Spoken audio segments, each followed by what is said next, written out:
Okay, recording has started.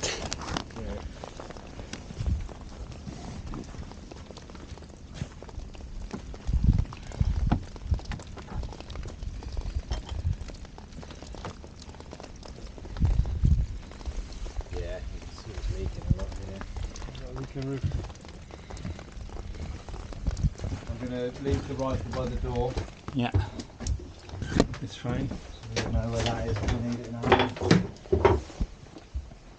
After you. There's no lights at all. So all of these, there's so much stuff. I mean, this I'm guessing is kind of Nick Cox's era, and it's almost like they walked out one day, and Yeah. I mean, you've still got Yeah, they brought everything in here. That's all the what I tools saw. all are still up. old You've still tool. got Old tools and equipment. cans of WD-40 on the shelf. Yeah, Thomas was also saying that there was an outboard motor which was belonging to one of the first ever. Oh, this one. Yeah. The yellow one or the silver one? That's No, the other one. This the silver one's the pillar drill, I think. Oh, yeah. Two of them, yeah. Amazing. Or is that a motor? No?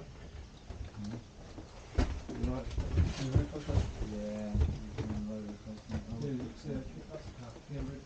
Yeah. Yeah.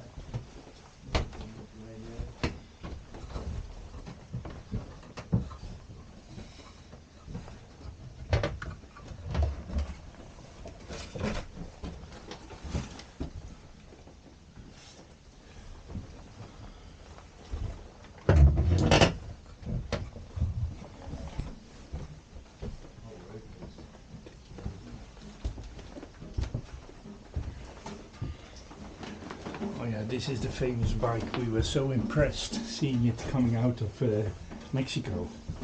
Right. An old baker bike, my professor called it, okay. to bring the bread to the people. In the library. Yeah, hopefully that's in a Reed's Nautical form. Almanac. Yeah.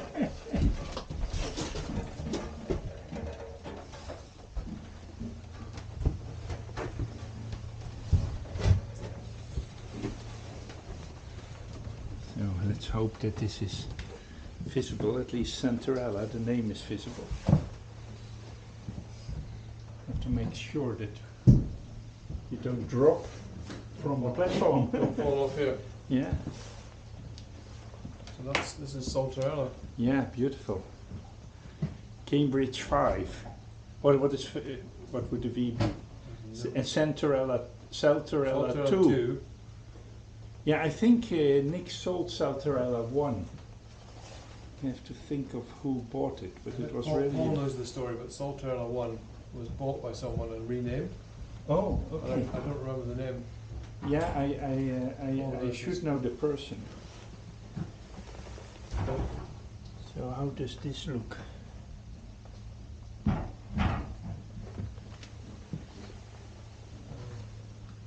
I know Nick loved this boat. Yeah. It's so much history for him. Don't fall off. No, careful.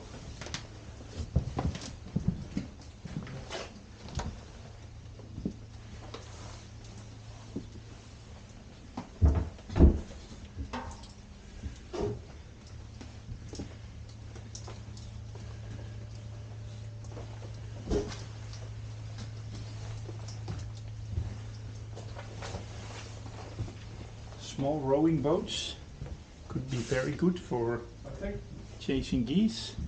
the rowing boats they used to tow behind it, right? For getting on shore. Yeah. Is that true, Paul? Is that so? Rowing boats they used to tow behind The- for access to shore and. in the pictures I've seen, they used to have an inflatable dinghy up on the front part here. Okay. We used to store it up here, and then I we'd think use we're getting, that. we're getting in close or whatever. Yeah, exactly. So they'd anchor up in a bay somewhere, and then get that little one off, which must have been a bit of a job. Another thing, how off not off ocean, how off Pedals. is it?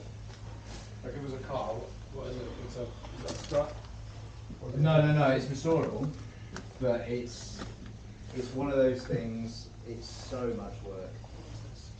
This is just the old sort of coating varnish side of it.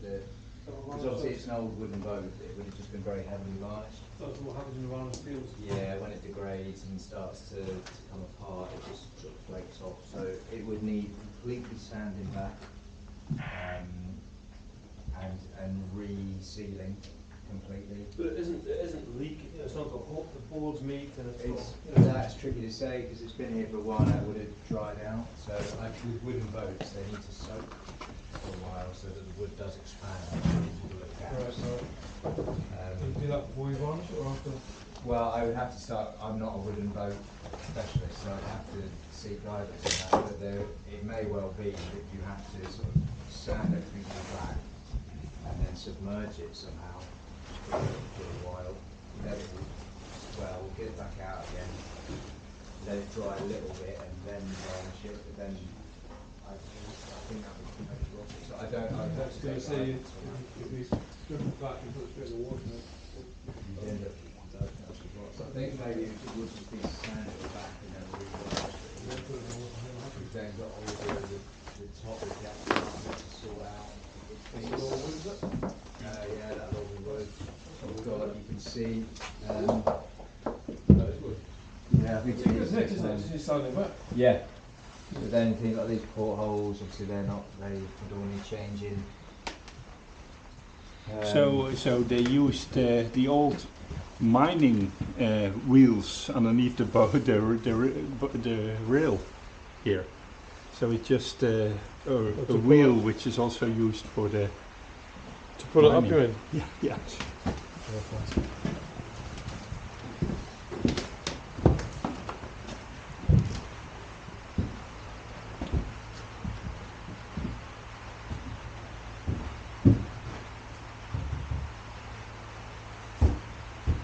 Yeah, it's a lot. It's a lot to do, but there's so many stories attached with this boat. Yeah, but just here's, let's say, when you're in the steering wheel, you can open the hatch and then you're Yeah. outside. Yeah. You can look around. I see Nick immediately standing there. Yeah, me too. Me Yeah. too.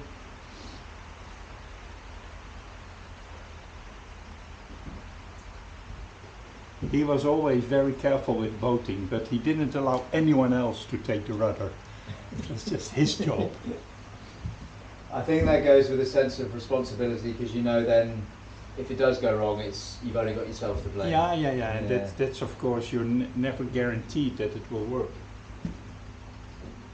Let's say accidents happen, and then if someone else does it, But there was, I don't know what happened to the masts. I think that maybe I think that's the forward it's mast. laying here. There's a mast two. laying here. There's a forward mast and then there's a bigger stern mast as well. I don't know where the stern one is.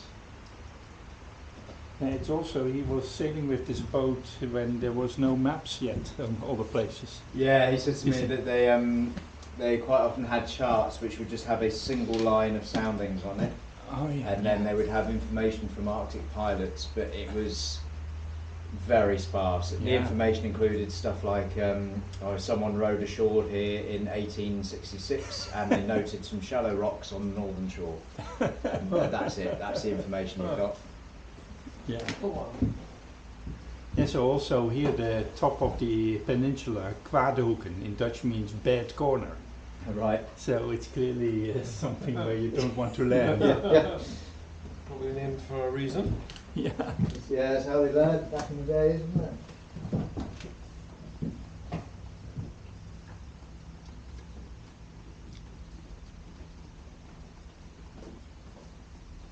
I mean, there's still a little pencil holder in here that's still got the pencils in it that they would have used to... So you could sleep in this, I'm guessing. Yeah. And they were bringing teams around, and they just placed them somewhere in with different questions and different research. Even bird research they did. From here. Yeah. Of course, also for them it was just nice to have more research projects than just theology.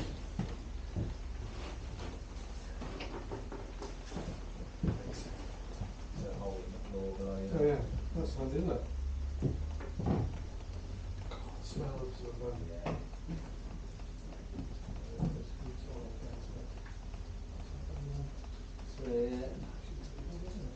Yeah. Well, so they used to take teams out. You've obviously got this 3 sleeping berths there, with the kitchen side, assuming the kitchen that we've got. Been looking at, there seems to be another table here. So the all of this is sort of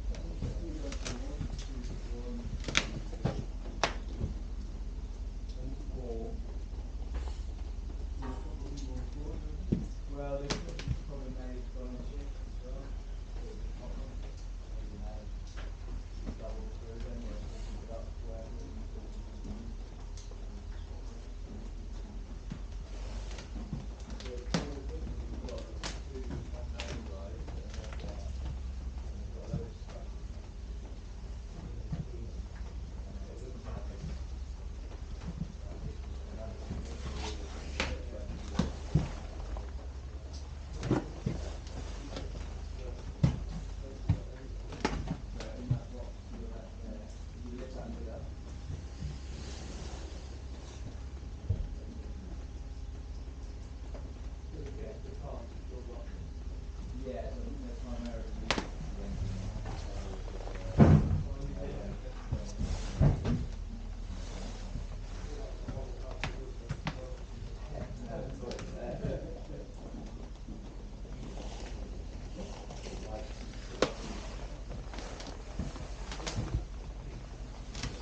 Another Baker bicycle.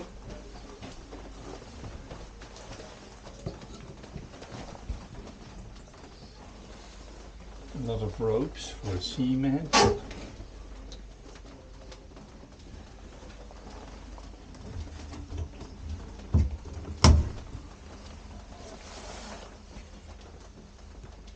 Scrubbers, matches, boot waxes, cloths, dustbin liners, detergents, washing up, washing.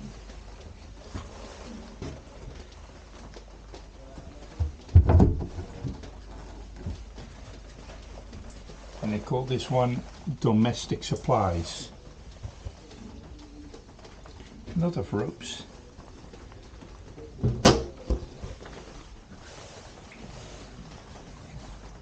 The good leather, aluminium, perfect shape still. But also, of course, all these holes in the roof.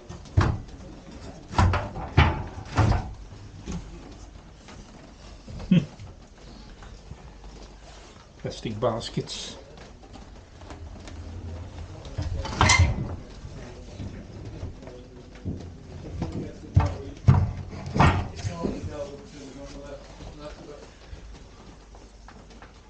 Not really equipment which is valuable, but if you're here alone, let's save your ass.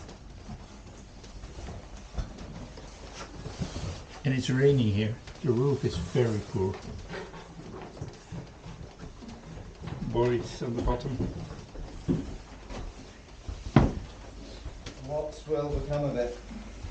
It was nice with your light inside. I was looking with the camera through the Okay. windows, so I hope see. it works. I hope so. How do you call such a window in English? Batterijspoort. we This say in one? Dutch. Yeah. It's a porthole. Porthole. I think it's alright, porthole. Yeah, porthole. Okay. Yeah. We say something like partridge port. Partridge port. Yeah, it's a porthole. It's a small round hole.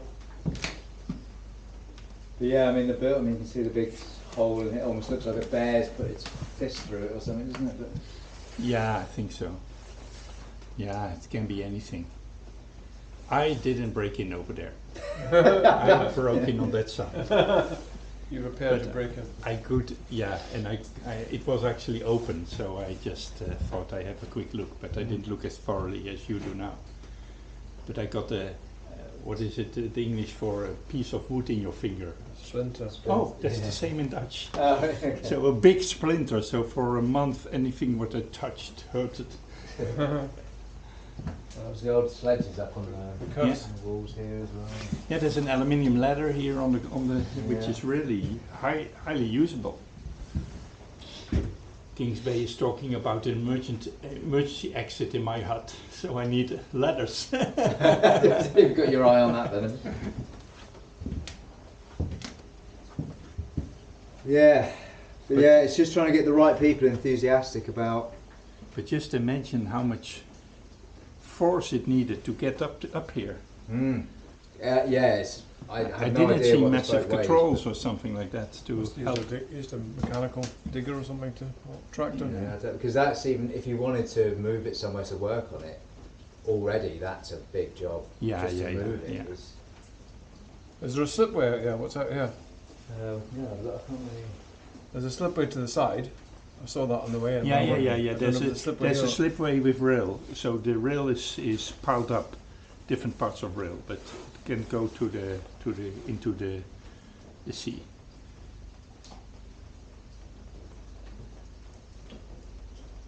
It would be Yeah. amazing to if it did get restored. It'd be amazing to see it Yeah. again, wouldn't it? Mm.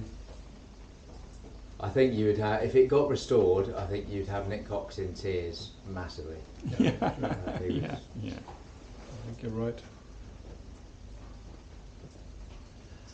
But it's a lot of rain here in this part.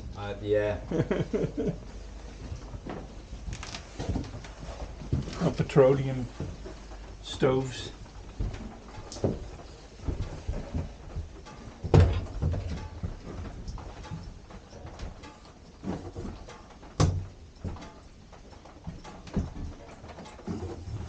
even some food they just. Of course, if you work here like they did, let's say any material can save you in doing something. Yeah, for sure, you save up on doing it. Yeah. Beautiful. There's a load of old Rations and things. And Yeah, even food. Yes. food in there. Yeah, I saw food in the cupboard. Yeah.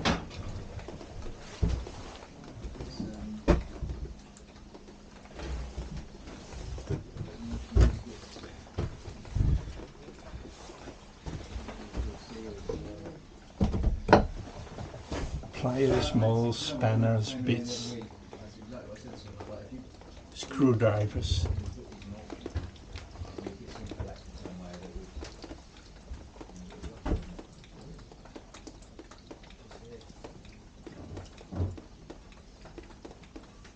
would.